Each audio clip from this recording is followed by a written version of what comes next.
Walt Disney's Productions, The Fox and the Hound, Hide and Seek.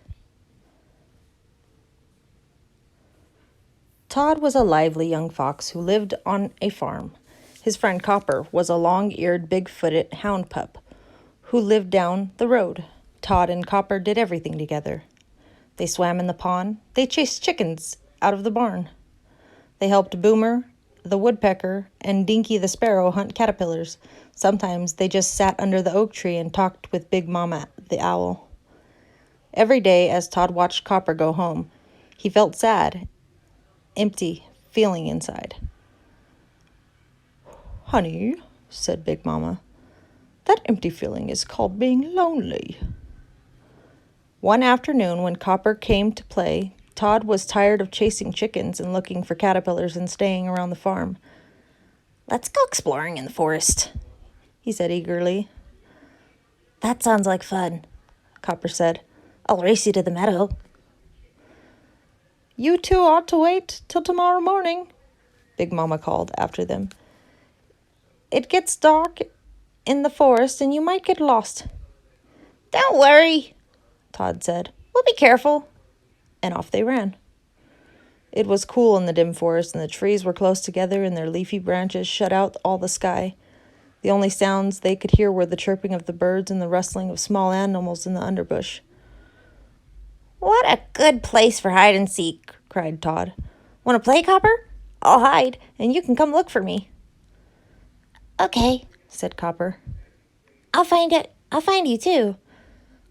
Copper covered his eyes and then started counting while Todd looked for a place to hide. "If I stay close by, he's sure to find me," Todd thought, so he ran into the trees and the mossy rocks and swam across a little stream, and then he ran some more. Finally, he stopped at a hollow tree stump. "This is the perfect place," he thought. "Copper will never find me here."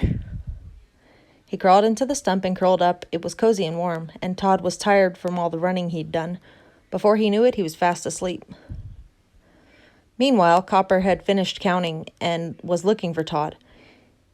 He put his nose to the ground, as hound dogs do, and sniffed Todd's scent. He sniffed a clump of grass. There was beating of wings, and a quail flew out. He sniffed some of the dry leaves under a big beech tree. 2 squirrels jumped out and ran up the tree. He sniffed around a fallen log, and a prickly porcupine rattled his quills at him. At last, Copper picked up Todd's scent. He followed the stream. He swam across, but when he got to the other side, he started sniffing again, and there was no trace of Todd. Copper began to get worried. What if it gets dark before I find Todd?" he thought. And it was dark when Todd woke up. "Copper didn't find me," he thought as he climbed into the stump. "Maybe he went home without me. I'll never be able to find my way home myself." Todd was frightened. Suddenly, he heard something move behind him. He turned around, 2 eyes gleaming in the darkness. "It must be a bear," Todd thought, trembling. "Oh, I wish Copper was here." He was so scared that he began to cry. "Todd, is that you?" a shaky little voice. "Copper!" Todd exclaimed. "You found me! I thought you were a bear." "I'm so glad I found you," Copper said. "I was frightened all by myself in the dark." "So was I," Todd said. "I thought you had gone home and left me here alone." "I wouldn't do that," said Copper. "We're friends, and friends stick together and help each other out." Todd and Copper huddled close to one another to keep warm. "It's not so scary in the forest when you have a friend to keep you company," Todd said. "Everything's easier when you have a friend," said Copper. "Tomorrow morning, we'll help each other find the way home." "No need to wait that long," said a voice above them. It was Big Mama. "I had a feeling you two might need some help," she said. "When you weren't back by sundown, I figured I'd come looking for you." "We're glad you did, Big Mama," Copper said. "Thank you." "Well, honey, you're my friend," said Big Mama. "Friends take care of each other. Now, you just follow me, and I'll have you home in no time."